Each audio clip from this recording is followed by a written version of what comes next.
Somebody called me and It's a told lot me, to capture. are these guys planting trees on the walking trail? Yes, we are. Are you? Yep. Full service trail project here. What kind of trees?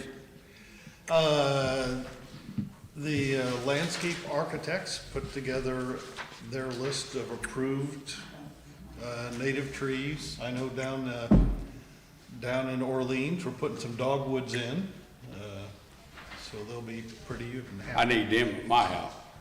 Pink. What's that? So I need the dogwoods at my house. No,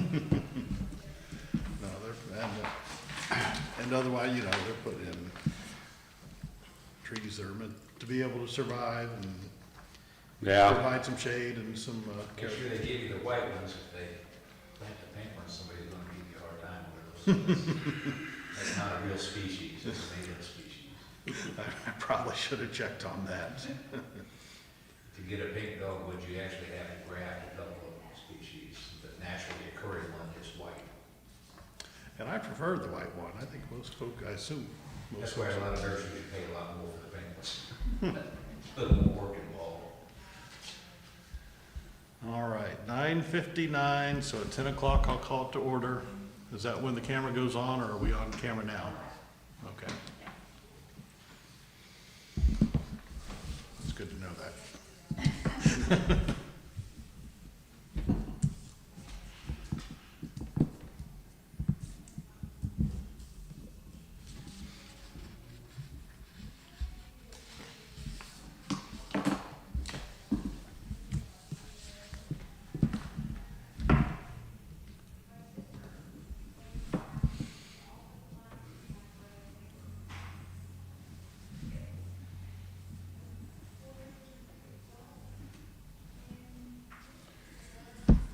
Martha, did you turn on the recording device there? It is on. All right.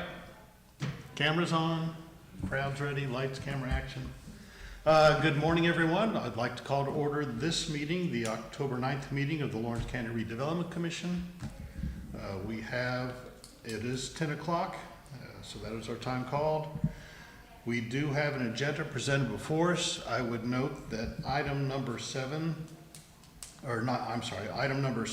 the potential Mitchell Hotel project, has requested that we postpone the discussion on their issues until the November meeting while they gather further information to make an informed presentation. That being said, is there general consensus to accept the agenda as presented? So moved. All right, we've got approval of that. We will move forward. First action item on our agenda is approval of the minutes from the September 11th meeting. These were sent out in advance. Folks had a chance to look at them. Ask if there's any motion. I'd move to approve. Right. Second. Wally has made a motion. Jack has seconded the motion regarding approval of the minutes as presented. Is there any further discussion? Hearing none, we'll move forward with the vote. All those in favor of the motion signify by saying aye. Aye. Opposed, like sign. Abstentions, like sign. That motion passes 4-0. The second item on the agenda is item number 3, financial support for the 2026 Lawrence County budget. We spoke briefly about this, or to some degree about this at our last meeting. Scott Smith, member of our redevelopment commission, is also a member of the county council, and Martha and Michelle obviously work with the council as well when it comes to fiscal matters for the county budget. The county putting together their budget was facing some tight constraints. We stepped forward and suggested that there are activities that the county carries out that are of direct benefit to our TIF district, and therefore we could provide some financial assistance to cover parts of the cost of those activities. And so Scott has worked, I think, with Martha to identify about $200,000 worth of county government activities that are beneficial to the TIF district And we've informally suggested that the redevelopment commission here would be willing to pick those up in 2026. I was hoping Scott would be here because I don't really have a list of what all those activities are. I think many of them are helping to deal with software updates in Cybersecurity, extrication, things with the sheriff's department and law enforcement. Okay, good. Are the things that we focused on. Okay. So, next meeting, we can hopefully get a little more detailed list of those so everybody can see, but wanted to make you all aware of that, make sure that we're all in consensus that is a prudent step to take to help the county and help ourselves in that manner. Sure. So, okay. Next item on our agenda, number 4, is the Shell building update. The folks from Runabaum and Greg Martz Incorporated are not here today, but they did send a report. On the electrical subcontractor will be on site on Monday and Tuesday to finalize their portion of the electric service. And then the only remaining step will be for Duke to come out and make the connection. Duke is going to bring power in on the west side of the building. That must be where the underground feeds are for the industrial park. So that is hopefully going to be done by the end of this month. So there will be electric in the building. It's just going to be 220 level service. It's not meant to be the service for industrial use, but it will be enough to have some interior lights and to have the air circulation, the ventilation fan going to help keep air movement and not let things get damp and stagnant in there. They will have the roofing contractor, the erector, will be back in soon to tie the interior gutter into the exterior gutters to eliminate the leak that is along the west wall on the interior, that southwest corner there that we all have seen and commented on. Also, the folks from Runabaum said they're going to bring in someone to do some power washing on the sidewalks, and they're going to ask Flynn to come back and do a little more backfilling around the foundation wall near the entry. So a little bit of a punch list there. I did join Tuesday morning. I was there with Runabaum and with an engineer from the firm that could potentially be the owner of the building if they were acquired from us and lease it to someone. Had a walk through the building, didn't really see anything beyond those items with the engineer with us, so seems pretty satisfied with the quality of the structure and what it is right now, provided these kind of things are taken care of. So those negotiations are ongoing? Those negotiations are ongoing. The firm that would potentially be the actual tenant of the building is still waiting to finalize a contract with their primary customer so that they know that they've got their revenue stream in place. And they had a board of directors meeting this week where they were going to have discussions on that and or on potentially taking an option.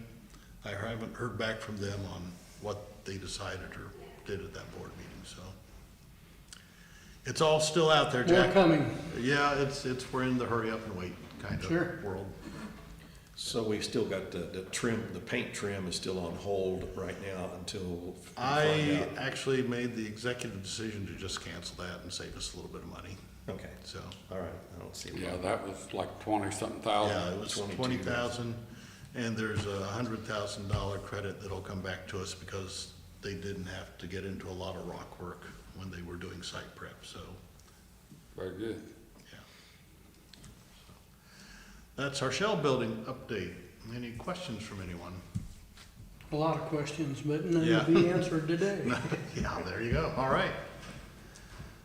Next item on the agenda is the downtown Mitchell building topic. And as you know, Downtown Mitchell just experienced another fine persimmon festival. Happiness and joy pervaded the atmosphere of all of Mitchell for the past week or so. But folks did notice that the prominent building downtown does have fencing in front of it, remains vacant. I think many of us have had a chance to go and look at the building, understand, what its issues are, and whether there's a role that we can play in trying to address that building. I think,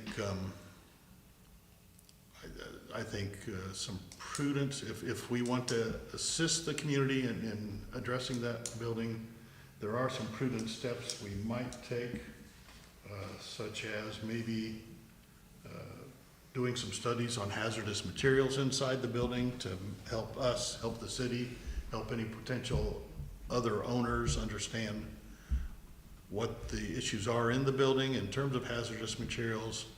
And then regardless of what next steps are, whether it's renovation or demolition or something else, folks are going to know what's there and how to prepare for that before they have to deal with it in an emergency situation. So I'd open the floor up to discussion about maybe undertaking a study like that.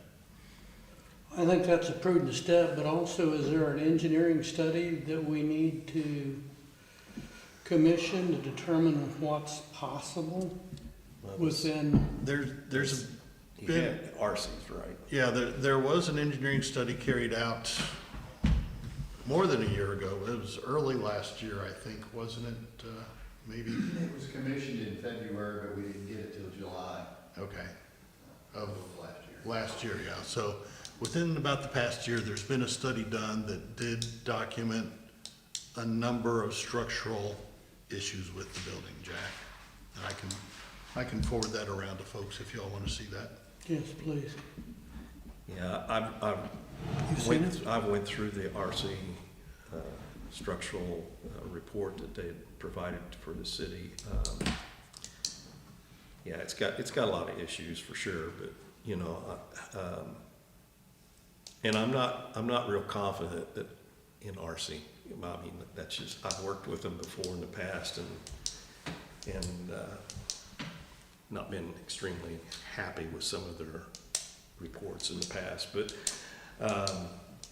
regardless, I mean, they had enough in there to let you know that there is a considerable amount of concern with the building, and anything that needs to be done to that building, in my opinion, needs to be done fairly quick, because the roof is pretty much, incapable of protecting the interior. And once that happens, those buildings decay really, really quick. And after, you get water inside and then you get into a freezing situation, and whatever is being pulled away already is gonna get pushed out even further. And so, but I know what the city's concern is, obviously, I mean, I would be, if I was in Don's situation and his board, I'd be concerned as well about not wanting to really take control of that property, because of the liability that comes along with it. And I know the owner obviously doesn't have the funds to be able to do anything with.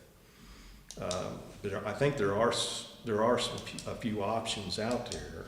It's just how do we approach it? Getting a environmental study on the building could probably be done fairly quick, and I would be in total agreement of being able to try to support that. I don't know if there's any way of getting some kind of a temporary roofing situation on that building at all. I don't know of it. I don't know if there's anything that's new that's out there, where they can, kind of stabilize that roof some. The back side of that building, back half, I'll put it this way, that's the worst part, is the back half of the building. So as options go, if you were looking at trying to save the building,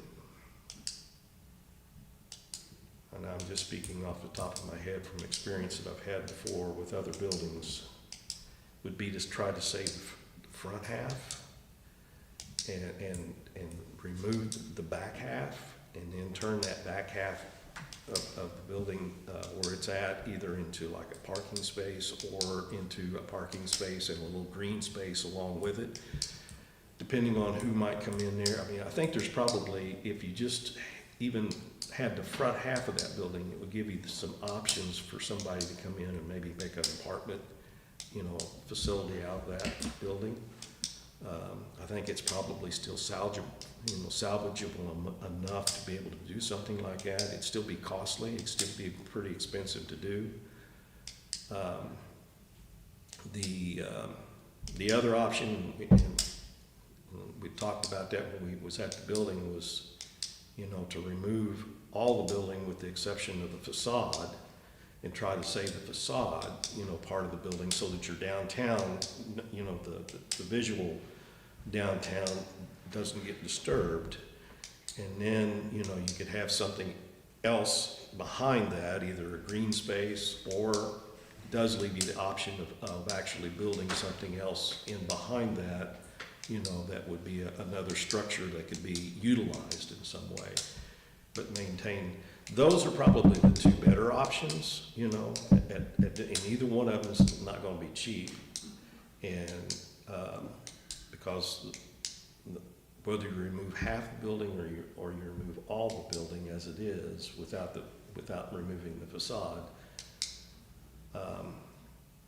there's gonna be a lot of structural issues that's gonna have to be determined, and the primary thing is common wall to the rest of the buildings down there. How much is that gonna impact, and how can they, you know, stabilize that to the point where it doesn't damage any other buildings that's with it? You know, how many beams are actually, you know, cross throughs that goes through into maybe some of the other buildings that's neighboring. So there's still a lot of questions there. I don't think RC's completely answered in their report. But like I said, anything that's gonna be done to try to, if you're gonna try to salvage any of that building, it needs to be done pretty quick. The other problem with that is, since it's privately owned, is you don't wanna invest a bunch of money, you know, into a building that someone else owns, that, you know, that you're helping them out to the point where, you know, they're gonna be the ones to be able to sell it and make, you know, make money off of what we went and done for them. And in any building that I've been involved with before, that ownership is dissolved, you know, in some way, you know, and you know, it's just a matter of trying to come up with a plan that's good enough to where whoever or whatever is put together to be able to take over the ownership of that building feels confident enough, you know, that it can be, you know, salvaged, or there's a plan that's good enough that the liability drops, you know. The issue of leaving the building, obviously, is they're gonna have that fence there for an extended period of time, and if it does happen to collapse more, and if it would happen to collapse forward into the street, whether the city owns it or not, they're gonna have the liability. I mean, it's gonna fall into the city's, you know, the city's lap, you know, as far as trying to clean it up, you know, because obviously the owner's not gonna have it and they're just gonna walk away. And that's a reason too for wanting to have that environmental study done quickly if possible, and then if there is any potential asbestos or other contaminants in the building, I'm sure there's concern about mold as well with the water that's going in. Most of that could be removed, and not at a great expense, you know, if it's isolated. But if that building collapses, then the whole building becomes contaminated, and every piece of that would have to find a home at a certified dump site somewhere that would accept that. And that gets to be considerably more expensive. So Rex, why don't we look at, issuing an RFP seeking environmental analysis services done on the building, and work with the mayor to make sure that, if we do select a firm, that they will have access to the building to carry out that study as one step. I can go ahead and check with,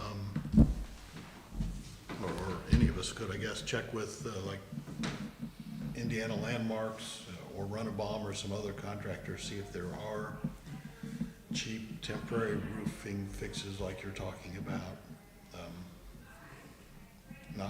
Not saying that we need to take that step yet, but we can at least gather some information, see if it's something to do. But go ahead and, like you say, I think the environmental study needs to be done before it should have been done yesterday. Yeah. Well, I'm intrigued by your idea of removing the back half of the building and saving the front half. From what I was able to gather from walking through the building, I believe that's something that could probably be successfully done. I think it could be, I think it's stable enough in the front half. I know that there's facade issues with, some of that decoration, that metal decoration that's up at the top. But I think otherwise, it's pretty stable for the Pretty front solid. half. It's the back half that has the greater Yeah. issues. And so, I mean, I think it could be done. I mean, I'm not a structural engineer, but I believe a structural engineer could come in there and say, yeah. And possibly it would be the safer thing rather than trying to tear the whole building down because of, Con the walls. concern that you have with the other buildings, being, somewhat, the risk to any neighboring building to that. I haven't ever done anything with a building on this kind of a deal, so it looks like a big project to me. Although I think what you're talking about, if you just go inside and move footers in and build a back wall and then take the outside, the other half of that off, I can see it in steps it working and working pretty well. Just how much square footage you want to give up. Yeah, and that's a big building. It is a big building. It's about like 3 I had buildings no in idea one, that it was as big as it was, and it's big upstairs. Yeah, so I think it would still leave you plenty of square footage, for, like I said, some apartments or, either, something else, office space or something like that, that could be, that could be Right. put in there. Of course, if you're gonna have people in the building, especially if it's gonna be, used for, housing of any way, the bar raises a lot on making sure that there's no contaminants in the building, so you have to be, that's where you get into the lead paint, you get into, the asbestos and mercury and anything that's, others like the mold, that would all have to be, vacated from the building. Right. And as long as it's isolated, and as long as they know where it's at, that cost it's manageable. That's a manageable cost at removing that stuff. I don't know what the cost would be for, removing half of the building. I don't have any idea. I mean, I've been involved with removing buildings entirely, and I've been involved with, gutting buildings and saving the structures. And, the pricing is always different. It just depends on who you have come in and do it and, and what kind of issues they run into and of course, size too. And this one got some size to it. So, yeah, I mean, there's going to be a considerable amount of cost at any option there. I'd like to see the study that's been done when you've read. All right, well, let me ask, is there a motion to have us proceed with issuing an RFP? Yeah, I'll make them. Okay. Rex? I'll second. Okay. All right, we've got a motion and a second to issue an RFP seeking an environmental study on the building. And we will not we'll issue that, hopefully get bids in for our November meeting. Martha, I guess, we'll work with you to get that published, right? Yes. Okay. And, but Now, we would have to get the owner's permission. that's just what I was gonna finish saying, is we'll You'll work have with to the get it mayor. in writing too, so I mean, Yeah. make sure that you have it in writing, that you got the owner's permission to be able to do that. But, yeah, and then, obviously, if we're gonna pay for it, I think, that, we're gonna have to be in agreement that we're paying for it, even though we don't own it or the city doesn't own it, We're I just- agree. So, Do you need this added into the motion? probably not yet. I don't think so. Okay. I think we all understand the common sense elements of it for, Are they also gonna include a cost to remove whatever they find in this RFP? They probably could, if requested, they could probably give you an Why estimate. not do that to keep it moving? Okay. I mean, they're not gonna be the ones to do it. They wouldn't be the ones to remove it. That'd be a. But they could have that'd be a somebody come contractor in do with that. them. It has to be a contractor that's certified to be able Sure. to remove, that kind of stuff, but there's several around. But, okay. So the RFP will be a request for a firm to carry out an analysis, environmental study of the building, as well as provide an estimate on cost of remediation. All right, got a motion on the floor. Any further conversation, discussion, comments? Hearing none, we'll call for a vote. All those in favor of the motion signify by saying aye. Aye. Aye. Opposed, like sign. Abstentions, like sign. Motion passes 4-0. I will, I'll get something drafted. I'll run it by Rex to make sure it seems to say the right things. Hand it off to Martha and Michelle, get it published according to statute. And if any of us know any folks we think would be reputable, reliable providers of that service, we'll share it around. okay. Mayor, are you happy with that? I think that's a good first step. Good. Next item on our agenda was a discussion about a potential Mitchell Hotel project. The interested party has asked that we postpone this discussion until November, when he can bring to us some estimates of what the costs might be for some infrastructure improvements related to putting a new hotel in the Mitchell area. So we'll put that off till November. All right, we'll That's move right along. interesting. What, yeah. The MVP, is that what it's called, the new business down there? Yes. That.